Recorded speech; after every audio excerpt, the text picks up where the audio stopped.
کے ہاتھ میں دیا.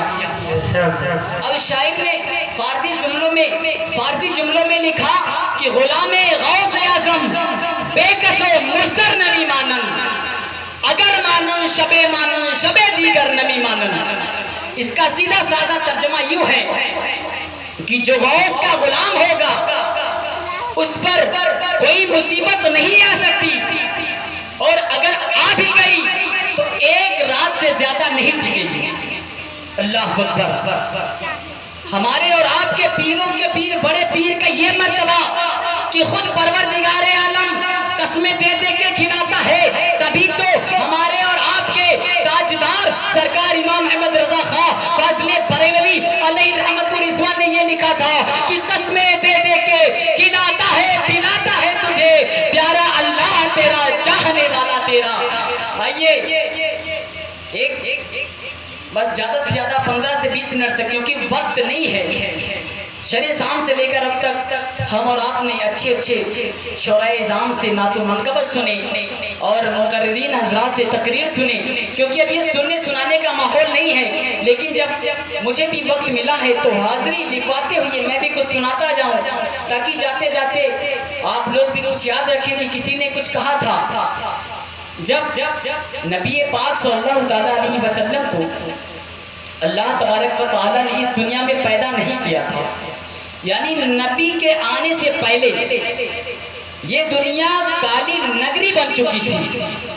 لوگ گمراہی میں مسلط ہو چکے تھے، حرام کاموں کو جائز قرار دینے لگے تھے، شراب نوشی کو جائز قرار دینے لگے تھے.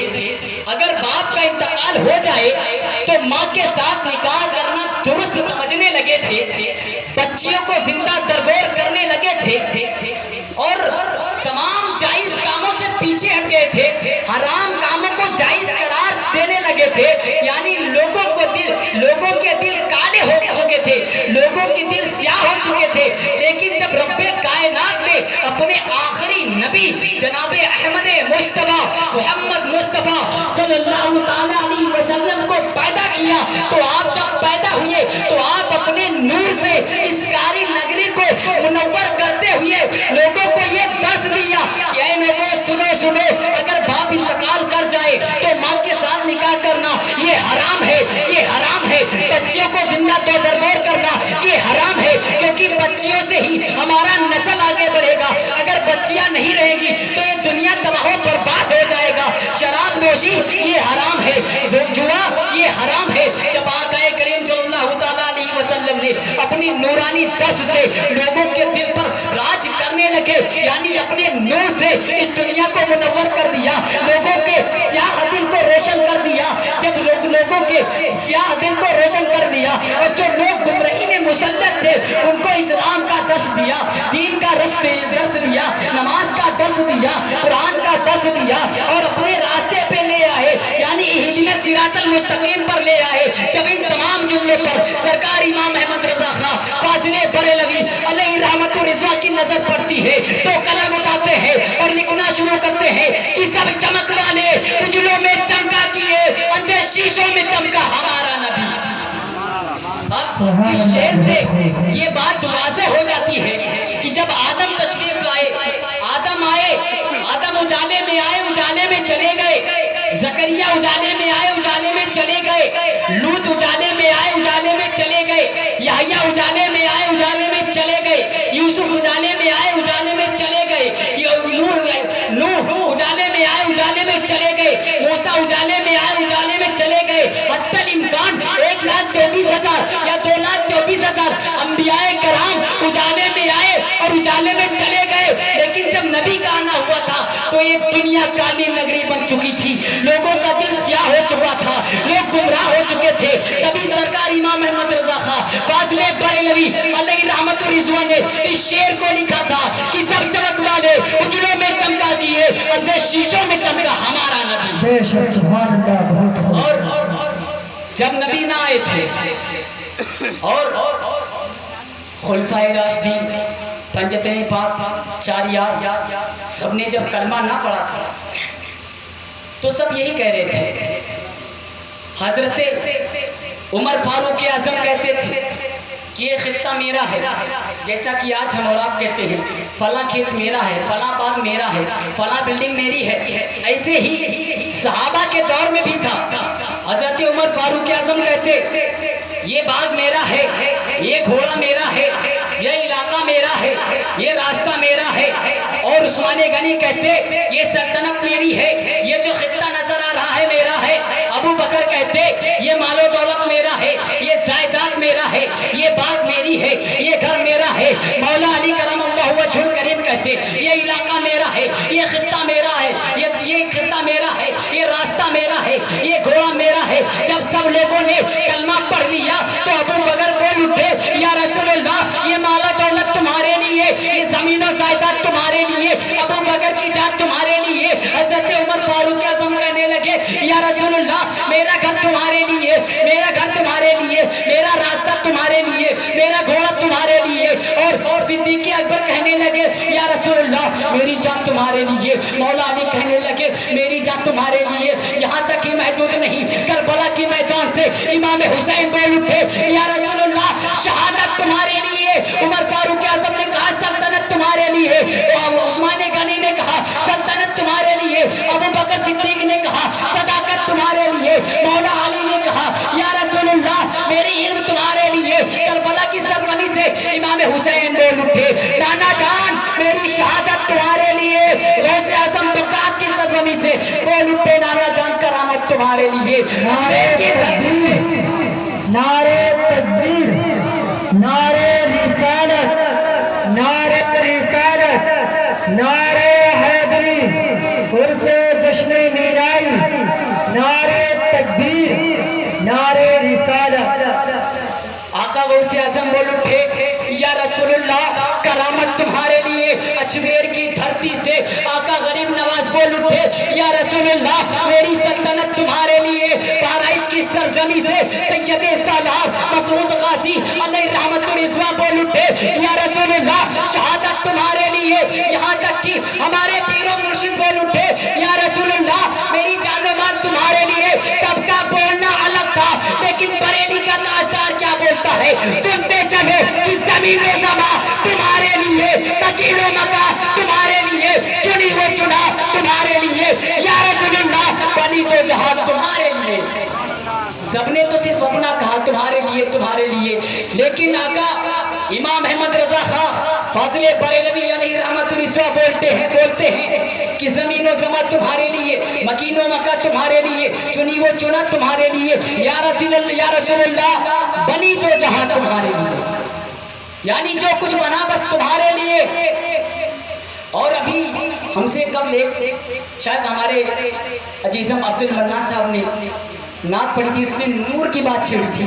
بس نور سے چند باتیں آپ کو میں سناؤں گا، اس کے بعد اگر آپ لوگوں کی اجازت ہوگی تو سناؤں گا، ورنہ میں بھی اپنی جگہ لے لوں گا کیونکہ 1:30 بجنے کو آئے۔ جب آپ لوگوں نے علماء کرام سے یہ سنا ہوگا کہ جب حضرت آدم علیہ السلام کے پتلے کو بنایا گیا تو اللہ تبارک و تعالیٰ نے حضرت آدم علیہ السلام کے جسم میں جب آپ کی روح کو ڈالا تو آپ کی روح فوراً باہر آ جاتی ہے، گڑ گڑانے لگتی ہے، رونے لگتی ہے، پروردگارا تو نے مجھ کو کس کالی کوٹری میں ڈال دیا، میں اس میں نہیں رہ سکتی، مجھے گھٹن محسوس ہوتی ہے۔ تو اللہ تبارک و تعالیٰ نے کہا اے آدم کی روح تجھ کو اسی میں رہنا ہے۔ پھر اللہ نے دوبارہ آدم کی روح کو اندر داخل کیا، پھر باہر آ گئی، کہنے لگی پروردگارا میرے اوپر کون سا ظلم کر رہے ہو، میں اس میں نہیں رہ سکتی۔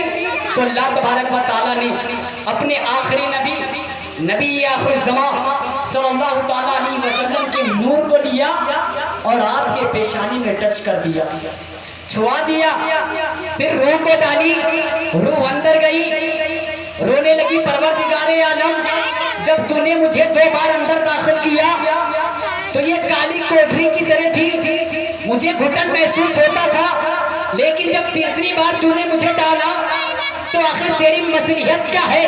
تو نے کیا کیا کہ اس کالی کوٹری کو روشن کر دیا اور مجھے اس میں رہنا پسند آ گیا اور میں اب اسی میں رہنا چاہتی ہوں۔ پروردگار عالم کے لیے مصلحت کیا ہے؟ تو پروردگار عالم نے کہا کہ اے آدم سنو، میں نے جس نبی کے صدقے میں زمین بنایا، آسمان بنایا، پوری کائنات بنائی، اسی نبی کے نور کو تمہاری پیشانی میں ٹچ کیا اور تمہارا جسم نور سے منور ہو گیا اور تمہیں اس کے اندر رہنا پسند آ گیا۔ تو حضرت آدم نے کہا پروردگار عالم، جس نبی کے صدقے میں مجھے اس میں رہنا پسند آیا، میں ان کی زیارت کرنا چاہتا ہوں۔ تو اللہ تبارک و تعالیٰ نے کہا آدم سنو، میرا وہ نبی جس کو میں 1,24,000 یا 2,24,000 انبیاء کرام کے بعد پیدا کرنے والا ہوں، آج تم اس کی زیارت کرنا چاہتے ہو۔ تو حضرت آدم نے کہا یا پروردگار عالم، میں اسے دیکھنا چاہتا ہوں۔ تو اللہ تبارک و تعالیٰ نے کہا کہ میرا وہ نبی ابھی اس دنیا میں نہیں آیا ہے، اگر تمہیں دیکھنا ہی ہے تو تم اپنے ہاتھ کو الٹا کر لو اور اپنے انگوٹھوں میں دیکھو، تمہیں اس کی زیارت ہو جائے گی۔ اللہ اکبر۔ حضرت آدم نے اپنے دونوں انگوٹھے میں دیکھا، نبی کا نورانی چہرہ دیکھتے ہی حضرت آدم نے اپنے انگوٹھے کو چوم لیا۔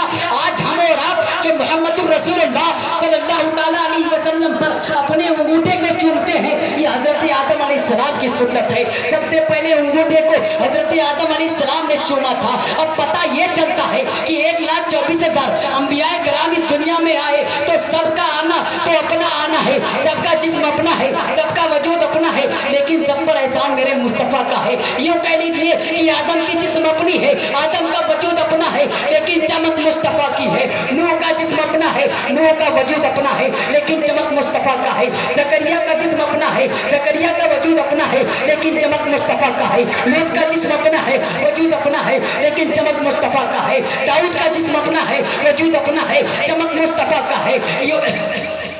یوسف کا جسم اپنا ہے، وجود اپنا ہے، چمک مصطفیٰ کا ہے۔ موسیٰ کا جسم اپنا ہے، وجود اپنا ہے، چمک مصطفیٰ کا ہے۔ ہارون کا جسم اپنا ہے، وجود اپنا ہے، چمک مصطفیٰ کا ہے۔ عیسیٰ کا جسم اپنا ہے، وجود اپنا ہے، چمک مصطفیٰ کا ہے۔ ارے وہاں سے چلے نبوت کی بات چھوڑو، آئیے صحابہ کی بارگاہ میں آتے ہیں۔ صحابہ کی وجود اپنی ہے، صحابہ کی جسم اپنی ہے، لیکن چمک مصطفیٰ کی ہے۔ کربلا کے میدان میں جو امام حسین نے اپنا سر کٹا دیا تھا، آپ کا جسم اپنا تھا، وجود اپنا تھا، لیکن چمک مصطفیٰ کا تھا۔ عباس علمبردار کا جسم اپنا ہے، وجود اپنا ہے، چمک مصطفیٰ کا ہے۔ غوث اعظم کا جسم اپنا ہے، وجود اپنا ہے، چمک مصطفیٰ کا ہے۔ غریب نواز کا جسم اپنا ہے، وجود اپنا ہے، چمک مصطفیٰ کا ہے۔ غازی پاک کا جسم اپنا ہے، وجود اپنا ہے، چمک مصطفیٰ کا ہے۔ وارث پاک کا جسم اپنا ہے، وجود اپنا ہے، چمک مصطفیٰ کا ہے۔ ارے گونڈا کی سرزمین پہ آئیے، بابا شتر الدین شاہ کا جسم اپنا ہے، وجود اپنا ہے، چمک مصطفیٰ کا ہے۔ محبوب مینا شاہ کا جسم اپنا ہے،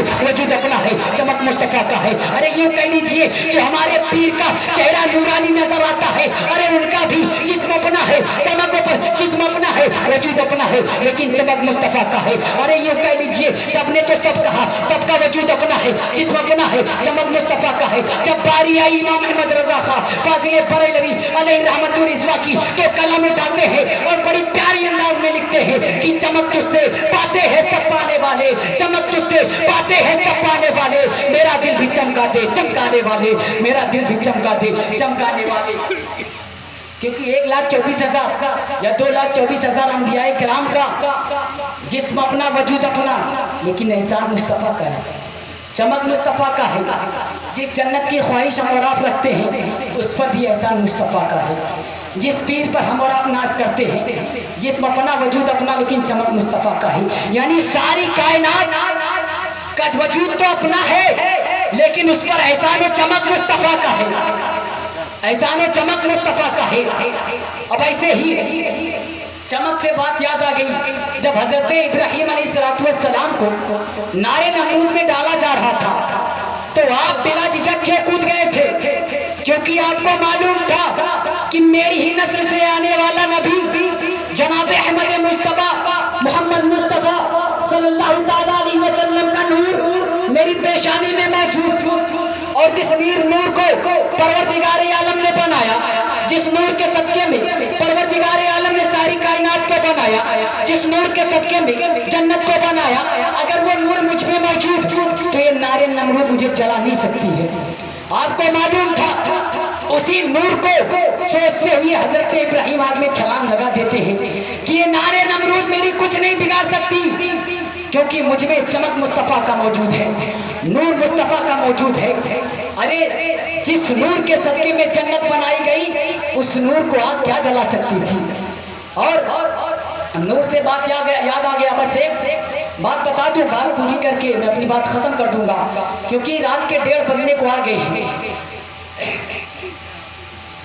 آپ لوگوں نے علماء کرام سے تفسیر بہت سنے ہوں گے کہ حضرت ابراہیم کو اللہ تبارک و تعالیٰ نے خواب دکھایا کہ ابراہیم تم میری راہ میں کچھ قربانی کرو، میری راہ میں کچھ قربانی کرو۔ تو ایک بات سنتے چلے کہ اللہ نے حضرت ابراہیم کو قربانی کرنے کا حکم کیوں دیا تھا؟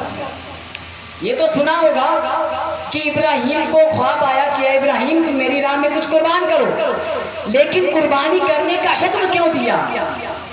اور اگر حضرت ابراہیم کو قربانی کرنے کا حکم دیا تو پھر مینا کے میدان میں حضرت اسماعیل علیہ السلام کو ذبح ہونے سے کیوں بچا لیا؟ اور اسماعیل علیہ السلام کو جب مینا کے میدان میں بچا لیا تو پھر کربلا کے میدان میں حسین اعظم کے گردن کو کیوں کٹا دیا؟ بس انہی تینوں باتوں کو میں مکمل کر کے اپنی بات ختم کر دوں گا۔ حضرت ابراہیم علیہ السلام بہت زیادہ ضعیف ہو گئے تھے، آپ کو کوئی اولاد نہ تھا، آپ پروردگار عالم کی بارگاہ میں بہت منت و سماجت کرتے، دعا کرتے کہ پروردگار عالم مجھے اولاد کی نعمت سے نواز دے۔ اللہ نے حضرت ابراہیم علیہ السلام کے دعا کو قبول کیا، تقریباً آپ کی 60 سال کی عمر ہو گئی، آپ کو اولاد عطا کر دیا، آپ کو اولاد عطا کر دیا، اور اولاد عطا کیا تو نبی عطا کیا۔ حضرت اسماعیل علیہ السلام آپ کے گھر سے پیدا ہوئے۔ اب یہ ظاہر سی بات ہے، اگر کسی کے گھر میں شادی کے 10 سال یا 15 سال بعد اولاد پیدا ہو تو اس سے تو وہ بے پناہ محبت ہی کرتے ہیں۔ اب حضرت ابراہیم علیہ السلام کی 60 سال کی عمر بیت چکی تھی، تو آپ بھی ظاہر ہے کہ اپنی اولاد سے محبت کریں گے۔ تو حضرت ابراہیم علیہ السلام حضرت اسماعیل علیہ السلام سے بہت زیادہ محبت کرتے ہیں۔ تو ایک دن فرشتوں نے بارگاہ لم یزل میں سوال کیا، اے پروردگار عالم تیرا دوست کون ہو سکتا ہے؟ تیرا دوست کون ہو سکتا ہے؟ تو اللہ تبارک و تعالیٰ نے کہا کہ میرا دوست وہی ہو سکتا ہے جو میرے سوا کسی سے محبت نہ کرے۔ اللہ کو تو فرشتوں نے کہا پروردگار عالم تو کہتا ہے کہ ابراہیم میرے خلیل ہیں، خلیل کا معنی دوست، خلیل کا معنی دوست ہوتا ہے۔ اے پروردگار عالم تم تو کہتے ہو کہ ابراہیم میرے دوست ہیں، کیسے ہو سکتا ہے؟ ابراہیم آپ کے دوست کیسے ہو سکتے ہیں؟ تو پروردگار عالم نے کہا کیا بات ہے، کیوں نہیں ہو سکتے؟ تو فرشتوں نے کہا پروردگار عالم تم کہتے ہو کہ جو میرا دوست ہوگا میرے سوا کسی سے محبت نہیں کرے گا۔ پروردگار عالم خود دیکھ لو، ابراہیم تجھ سے کم اپنے بیٹے سے زیادہ محبت کرتا ہے۔ تو اللہ تبارک و تعالیٰ نے کہا ہے فرشتوں کیا تم دیکھنا چاہو گے کہ ابراہیم اس سے محبت کرتا ہی اپنی اولاد سے؟ توجہ دیں، بہت امپورٹنٹ بات ہے۔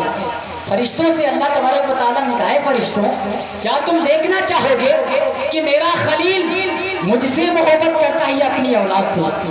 فرشتوں نے کہا پروردگار عالم ہم ضرور دیکھنا چاہیں گے۔ تو اللہ تبارک و تعالیٰ نے 7ویں ذوالحجہ کو آپ کو خواب میں دکھایا ابراہیم میری راہ میں کچھ قربان کرو۔ اب بات سمجھ میں آ گئی ہوگی کہ قربانی کا حکم کیوں دیا۔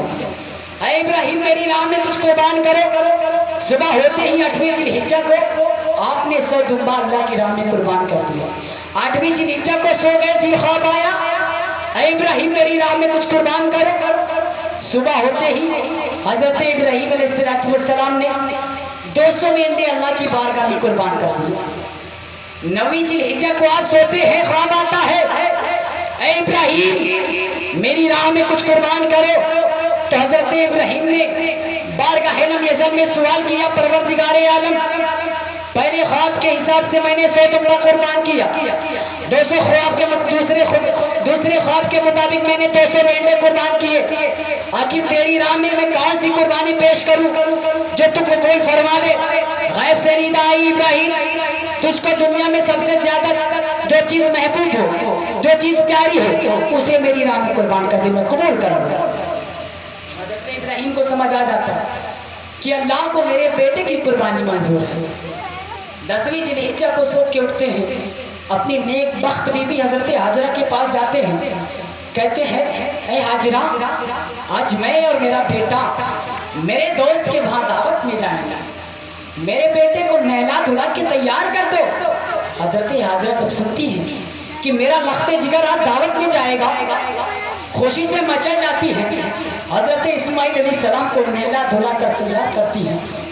ادھر حضرت حاجرہ اسماعیل کو نہلا دھلا رہی ہے، دعوت میں بھیجنے کے لیے تیار کر رہی ہے۔